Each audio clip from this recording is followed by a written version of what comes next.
A paz do seu meu irmão, a paz do seu minha irmã, graças a Deus estamos aqui para mais um podcast. Para você que não me conhece, meu nome é Daniel Maia, me congrego aqui no Templo Central da Assembleia de Deus em Fortaleza, no Ceará.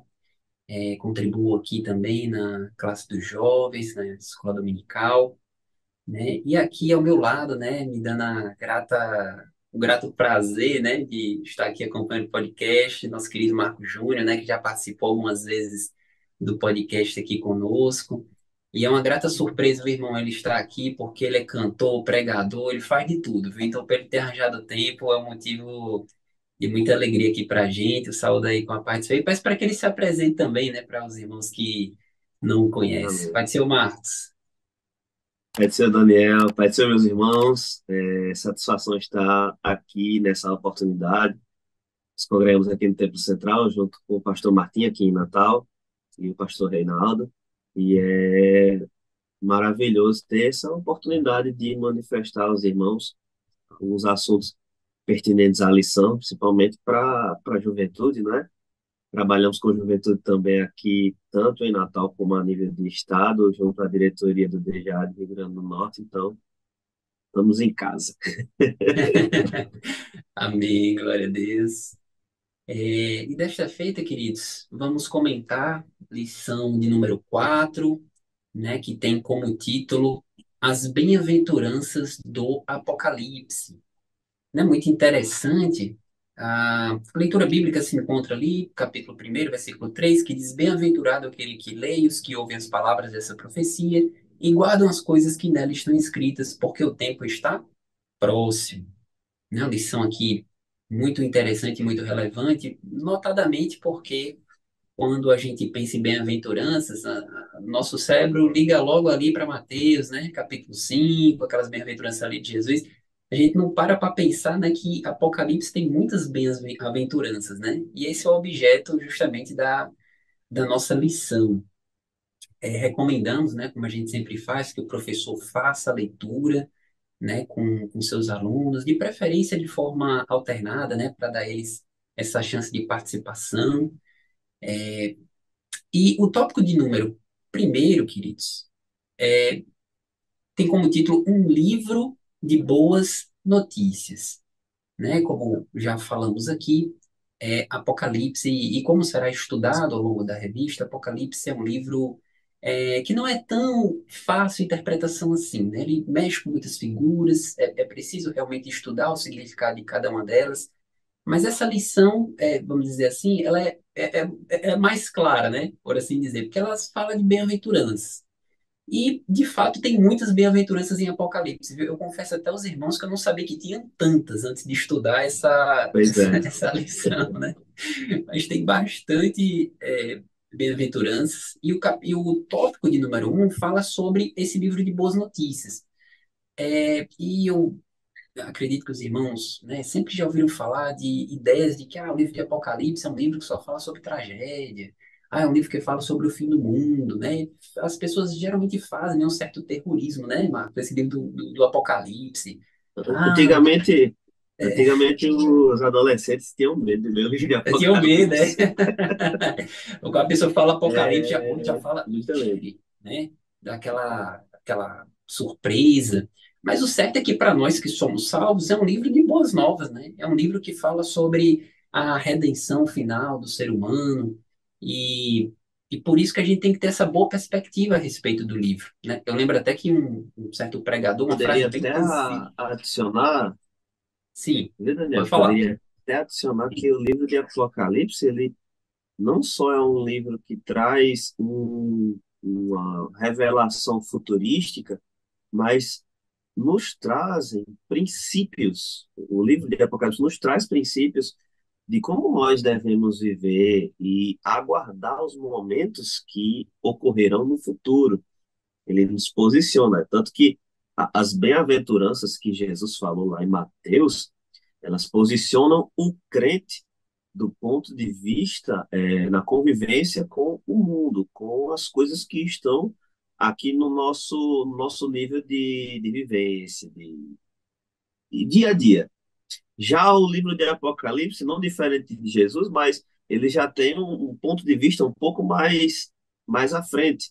Ele posiciona não apenas para as relações do presente, as relações e vivências do presente, apenas da vida cristã. Ele posiciona para lá no futuro você ter acesso a toda a glória que nos está preparada. Então, vai ter uma gama de bem-aventuranças aqui na frente que a gente vai falar um pouquinho sobre cada uma delas, para vocês verem e entenderem isso. Exatamente, perfeitamente. Inclusive, se a gente, o título da lição, né, como a gente leu, As Bem-aventuranças do Apocalipse, mas poderia ter um outro título também, né? Motivos para você ler Apocalipse, né? Porque aqui com Pode certeza a gente crer. se alegra, né? Muito com essas bem-aventuranças que o livro prescreve, né? E já entrando aqui no tópico de número 2, né? Que é o tópico central aqui da nossa lição, o comentarista vai tratar das bem-aventuranças propriamente, né? E a primeira delas, os que guardam a profecia, né? Bem-aventurado aquele que lê, bem-aventurado aqueles que ouvem, bem-aventurado aqueles que guardam a profecia desse livro. Eu lembro uma certa vez, Marcos, que eu estava lendo um pregador no YouTube mesmo, e ele comentou assim, bem famoso internacional, pregador internacional, ele comentou assim, olha, o livro de Apocalipse é um livro que eu não leio muito, porque, e também não estudo muito, porque é um livro que futuramente a gente vai saber tudo que acontece. É um livro que ele fala sobre o futuro, mas no futuro, quando a gente chegar lá, a gente já vai saber tudo como realmente acontece. Mas não é isso que E esse é um prescreve o pregador livro, né? preguiçoso. É, É um exatamente. pregador preguiçoso. Exatamente. Não é isso que o livro prescreve, né? O livro prescreve que a gente deve ler, ouvir e guardar as palavras da profecia, né? E esse guardar significa exatamente guardar no coração, quer dizer, meditar nas palavras, pensar nas palavras, não simplesmente memorizar como um exercício intelectual, mas efetivamente guardar em nosso coração e praticar aquilo que ela nos fala, né? Então, essa é a nossa posição em E se relação ao não livro. vejamos, viu? Se não vejamos, viu, Daniel? É também uma amostra, se você pelo menos ler os primeiros capítulos do livro de Apocalipse, você vai ver lá pelo menos 7 cartas de Jesus endereçadas a 7 igrejas da Ásia Menor, todas elas de cunho doutrinário. A única que, vamos dizer assim, escapou foi Filadélfia, mas as outras foi literalmente Jesus apontando coisas. E se nós fizermos uma leitura e compreendermos cada significado de cada uma dessas cartas que ele endereçou às igrejas, você vai ver que se parece muito, muito. E nós já tivemos podcasts anteriores falando sobre elas, mas se parece muito com a vivência da vida cristã e o que nós devemos valorizar, cumprir e evitar também. Exatamente. Então, ali a gente tem um celeiro, assim, de ensinamentos enorme, né? Inclusive, como o professor Marcos falou muito bem, inclusive a gente teve até uma revista só sobre essas cartas, né? Há um tempo atrás, agora eu não lembro se foi dos adultos ou foi dos jovens, não me recordo, mas teve essa lição, essa revista, na verdade, Escola Dominical, um trimestre inteiro só falando sobre isso. Então, é realmente um tema bastante interessante. Inclusive, eu acredito que dentro dessa revista a gente também vai abordar esses assuntos. Então, querido, dando seguimento, as bem-aventuranças que são tratadas aqui no tópico número 2 também fala daqueles que morrem no Senhor, né? Quer dizer, os servos que sofreram terrível perseguição do anticristo, né? Os mártires. Eles também são bem-aventurados, eles receberão essa recompensa eterna, né? Como diz lá no Salmo 116, versículo 15: Preciosa é a vista do Senhor a morte dos seus santos. Mas não apenas eles, bem-aventurados também os que guardam as suas vestes, né? Isso aqui fala sobre a vigilância, né? De você manter suas vestes sempre alvas, né? Eclesiastes 9:8 fala sobre isso também. Você ser um crente constantemente vigilante. A Bíblia fala, né? Olha, orar e vigiar, né? Quer dizer, é uma dupla que a gente não pode se desgarrar dela. Ao mesmo tempo que a gente ora, a gente também tem que vigiar, guardar as nossas vestes, né? também a lição trata aqui dos que são chamados à ceia do Senhor, né? Quão glorioso será aquele dia, né? Eu fico pensando que é tão bom, né, o culto de Santa Ceia, nas igrejas geralmente acontece uma vez por mês, né? E é tão glorioso esse momento. Imagina tomar a Santa Ceia com o próprio Jesus, né, Marcos? Com o próprio Deus ali, com Abraão, Ah, Isaac, rapaz, Jacó. vai ser algo Glória a Deus. maravilhoso. Vai É, vai ser ser algo algo maravilhoso. realmente. O, o, o convite, o convite aos que são chamados a ser do Senhor remete a gente a pensar o seguinte, rapaz, dê graças a Deus que o seu nome está escrito no livro da vida. Você imagina aí, Daniel, você para assim, para uma festa de casamento. Festa de casamento hoje em dia, eu tô para casar mês que vem. Festa de casamento é um negócio meio caro, viu? É um negócio complicado, né? É um negócio meio caro. É, E você não pode, ou não consegue, pelo menos assim, dentro das condições de cada pessoa, às vezes a gente não consegue convidar todas as pessoas que a gente queria convidar. Mas Jesus é diferente. O convite de Jesus é diferente. Ou seja, por nós, a gente convida quem a gente pode. O Jesus, Jesus está à disposição de convidar quem está pronto. é Eu verdade. fico, eu fico pensando assim, viu, Daniel? Porque Ah, estar pronto é a mesma coisa de você receber um convite para o casamento e ser pego de surpresa. Ah, meu Deus, que alegria, eu vou para o seu casamento. Jesus, não tem. Esse negócio não. é, Ou você cumpre o que está escrito na Bíblia para ir para o céu, ou se não cumprir, se prepare, é que, verdade. que a grande tribulação vem aí. E o convite de Cristo, ele se manifesta durante todos os dias, através da sua palavra, através das oportunidades que os ministrantes nas igrejas têm de convidar as pessoas a aceitarem a Jesus, através das oportunidades que as pessoas têm de se batizar nas águas, de manifestar ao mundo o sentido da sua fé, naquilo que ele acredita, e mostrar para o mundo que para as coisas desta vida ele está morto, mas agora Cristo vive nele. Então, ser chamado à ceia do Senhor não é meramente um convite, é uma questão de caráter cristão. É se o seu caráter está afinado com aquilo que a palavra diz para que você esteja lá naquele dia.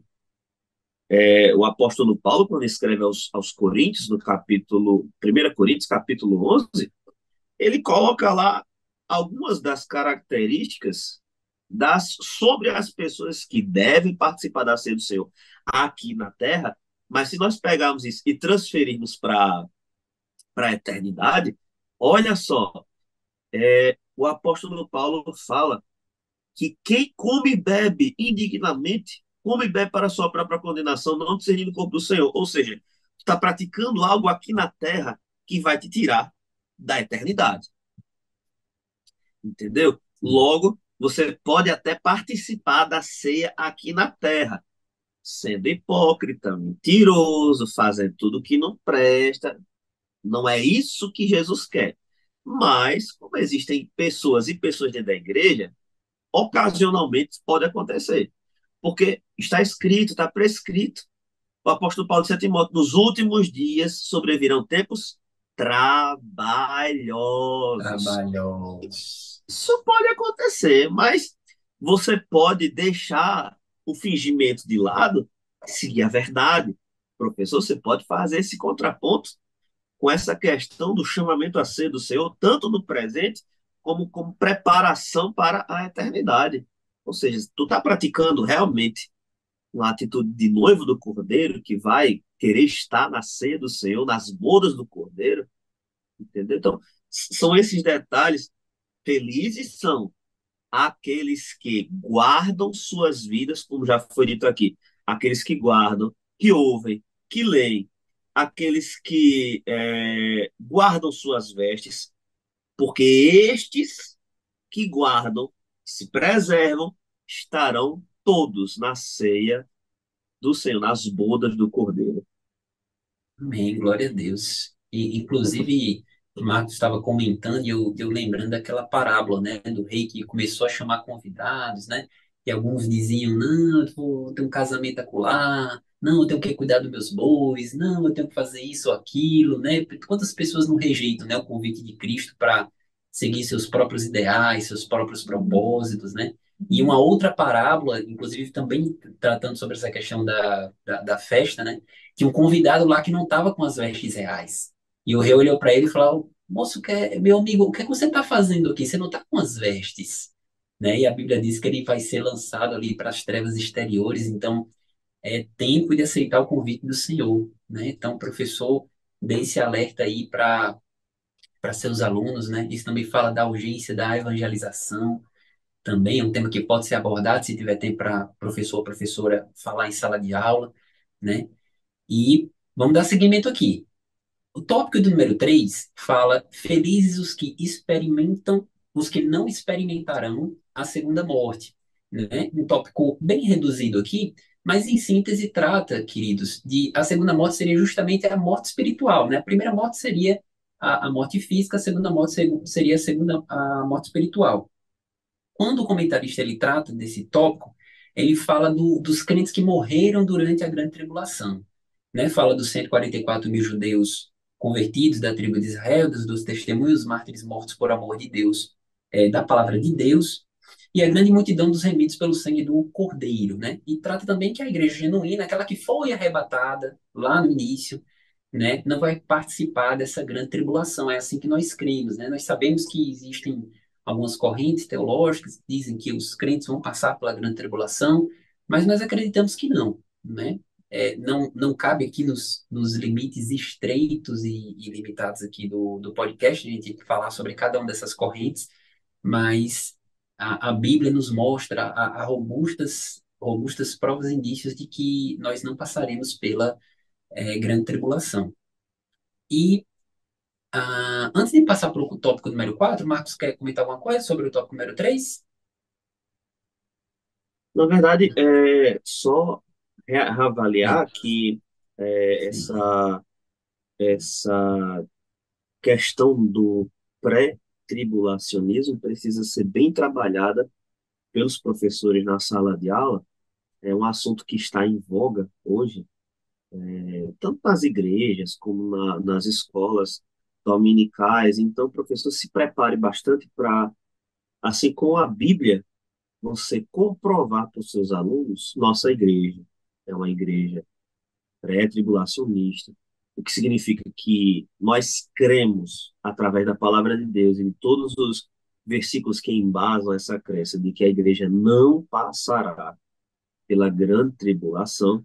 Então, é importante que você, pessoa, faça esse estudo, vá munido de versículos e também munido da declaração de fé da nossa igreja Assembleia de Deus. Olha. Se você, professor, perfeito. não tem, se você, professor, não tem, eu aconselho você comprar a sua declaração de fé da nossa igreja.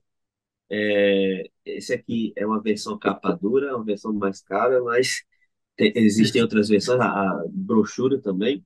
Você vai lá e adquire todos os nossos princípios que nós cremos, desde como nós cremos no Deus Pai, no Filho, no Espírito Santo. Tudo está descrito aqui, inclusive também a respeito dessa crença sobre as últimas coisas. Então é importante que você vá munido para que haja realmente uma compreensão por parte dos seus alunos e para que eles não sejam levados por qualquer outro vento de doutrina que é como comichão nos ouvidos hoje, através de pessoas que não têm compromisso com a verdade da palavra, apenas compromisso com agariar discípulos para si mesmo, né? Exatamente. E até para o professor também não ser pego de surpresa, né, com alguma pergunta do aluno. Às vezes tem aquele aluno que ele é um pouco mais curioso, né, ele faz uma pergunta ali, então o professor já está munido e esperto, né, para responder ao questionamento. Finalmente, queridos, então, no último tópico, o tópico número 4, ainda continuando com as bem-aventuranças, felizes os que se santificam, né? E aqui, o subtópico, número 4.1 fala das vestes lavadas pelo sangue do Cordeiro, quer dizer, é justamente a questão da justificação. Né? Somente aqueles que tiverem a marca do sangue de Jesus é que vão poder participar daquele momento, é aquele que poderá receber as bênçãos eternas, aqueles que poderão ser de fato chamados filhos de Deus por adoção. Né? Aqui também fala da Isso. prática, não só da justificação, mas da santificação também, né, o contínuo lavar de pés, né, que Jesus falou lá para os discípulos, que é você pedir perdão, que é você reconhecer os seus erros, praticar as disciplinas espirituais, né, se deixar de fato se aperfeiçoar pelo Senhor, né? Então isso fala também da justificação, fala da santificação. E Daniel, também, e pois não, Marcos. eu queria só acrescentar, isso que você está falando quanto à justificação, muitas pessoas hoje usam o termo imperfeitos para tratar daqueles que estão na casa do Senhor. Ou seja, igreja é lugar de gente imperfeita. Esse termo, se mal utilizado, pode dar ocasião à prática do pecado dentro da igreja. E como nós não podemos dar ocasião ao pecado, nós precisamos mudar esse termo e dizer para os jovens, em especial, que nós estamos num ambiente de santificação. Esse é o ambiente da igreja. Santificação, aperfeiçoamento. Nós não podemos dar ocasião ao pecado nem nas próprias terminologias.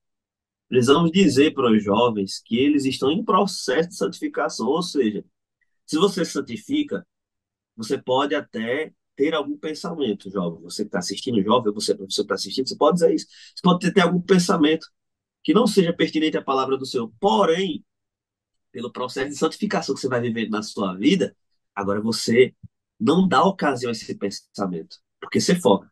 Eu estou me santificando. E a Bíblia diz, nós estamos tratando aqui das últimas coisas, e o escritor aos Hebreus disse que sem santificação, ninguém verá o Senhor. Ninguém. É verdade. Ninguém, ninguém mesmo. Então é importante fazer esse alerta constante, né? Que existem aqueles que acreditam, uma vez salvo, salvo para sempre, né? Se meu nome foi escrito no livro da vida, nada pago, eu posso fazer o que eu quiser. Não é bem assim, né? Existe o processo de santificação, como o professor Marcos está falando muito bem aí, né? E no tópico número 4, queridos, no último subtópico, fala aqui sobre o acesso à árvore da vida, né? Antes de começar aqui a nosso podcast, Marcos fez uma observação muito interessante que eu queria que ele compartilhasse aqui para alertar a respeito desse ponto, né, Marcos? Isso, na verdade, é mais um equívoco, vamos dizer assim, é um equívoco de nomenclatura, porque o comentarista, ele escreve aqui nesse tópico o seguinte: a Bíblia nos mostra que antes da queda, no jardim do Éden, o homem tinha acesso à árvore da vida, ainda que dela não pudesse comer. Os irmãos sabem bem que, conforme Gênesis 2:9, existiam duas árvores no centro do jardim do Éden, plantadas por Deus, quiçá, árvore da vida e árvore do conhecimento, da ciência, do bem e do mal. Nos versículos 16 e 17, que ele até cita aqui, o comentarista cita aqui, acertadamente, só que com o apontamento equivocado. Ele cita aqui Gênesis 2, 16 e 17, e ordenou o Senhor Deus ao homem, dizendo: toda árvore do jardim comerás livremente. Porém, da árvore da ciência do bem e do mal, dela não comerás, porque no dia em que dela comeres, certamente morrerás. Então não há nenhum resquício aqui de manifestação do próprio Senhor acerca dele não poder comer da árvore da vida. Não há. Aqui nesse texto que foi citado aqui, não há. E, como ele disse, o que Deus falou para Adão foi que ele não podia comer da árvore da ciência ou do conhecimento do bem e do mal. Deus não disse aqui nesse texto que ele não poderia comer da árvore da vida. O que está dito aqui é que havia uma proibição para ele comer do fruto da árvore do conhecimento do bem e do mal. Só para você atentar, e professor, professora, você ler a lição, porque às vezes pode ter algum equívoco, até de redação de grafia, né? E pode ser que a informação esteja equivocada. Aí você vai lá ler, confere os versículos que são citados, para que os seus alunos tenham o acesso à informação verídica e verdadeira. Mas o que está dito aqui é maravilhoso, Daniel, porque é o seguinte: nós temos agora acesso à árvore da vida. Isso nos transmite para a cidade celestial. E eu estava lendo esses dias e meditando, Daniel, que lá em Apocalipse está escrito que o Senhor é quem ilumina a todos. Veja, Deus, o Senhor, nosso Senhor, não ilumina a cidade. O Senhor ilumina os santos. E os santos refletem a luz do Senhor na cidade. É aquela Glória a história que Jesus Deus. disse: vocês são sal da terra e luz do mundo. Olha que maravilha. A fonte de luz é o Senhor, mas o reflexo da luz na cidade celestial serão dos santos fiéis que se mantiveram firmes para viver esse momento maravilhoso que será na eternidade. Que bênção, que momento glorioso será esse, né? Que bênção. E eu lembro muito bem, né? Só para finalizar esse ponto, Apocalipse capítulo 22 versículo 2, né? Que diz que no meio da sua praça, de um lado e de outro do lado do rio, estava a árvore da vida, né? Lá a gente vai ter ela e poderemos saboreá-la, né? Dando seu fruto de mês a mês, e as flores da árvore são para a saúde das nações, né? Então essa é uma promessa, né? É algo que nós teremos acesso brevemente quando Jesus voltar, quando tudo isso se findar, né? Uma eternidade com Cristo, momento em que toda lágrima será enxugada, não haverá choro, não haverá tristeza.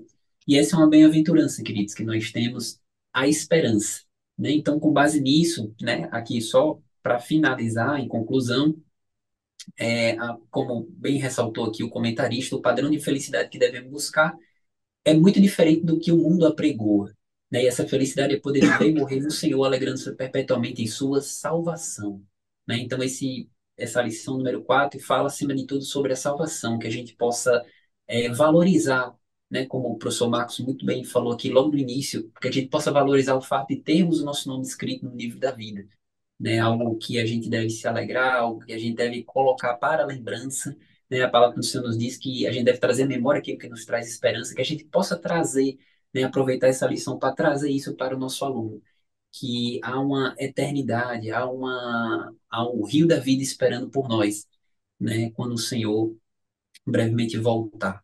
Então, queridos, essa é a conclusão, né? Queria deixar para o Marcos também as palavras conclusivas a respeito dessa lição de número 4.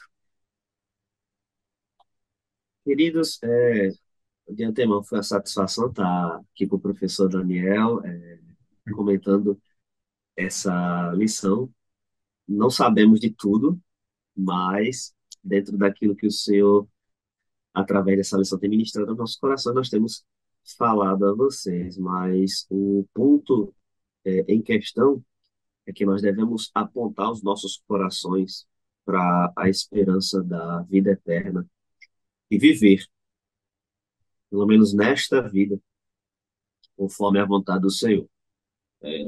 Está escrito que o apóstolo Paulo disse: se nós esperássemos Cristo só para esta vida, somos os mais miseráveis dos homens. Então, É verdade. nós precisamos vivenciar o Evangelho com os olhos na eternidade. E, se pode-se dizer, viva como se Jesus fosse voltar hoje. Faça planos como se ele fosse voltar daqui a 1000 anos. Enquanto ele não volta, continue trabalhando, mas viva como se ele fosse voltar neste exato momento. Amém. Glória a Deus. Então é isso, queridos. Agradecemos os irmãos por ter ficado até aqui conosco, né? Esperamos que esse podcast Sirva também para subsidiar a sua aula, professor, professora. Sempre, nunca esqueça de pedir a orientação do Espírito Santo, né, para montar o planejamento da sua aula, para canalizar, né, aquilo que vai ser ensinado para o seu aluno. Né, e desejamos a você uma boa aula, um bom domingo. Não sei quando você está vendo esse podcast, mas Deus abençoe também a sua semana, o seu resto de semana. E até a próxima, se Deus quiser. Mais uma vez, Marcos, muito obrigado pela disponibilidade. E se Deus quiser, estaremos novamente, brevemente, aqui comentando mais uma lição. Deus abençoe os irmãos. Pai do Senhor. Vai, Senhor.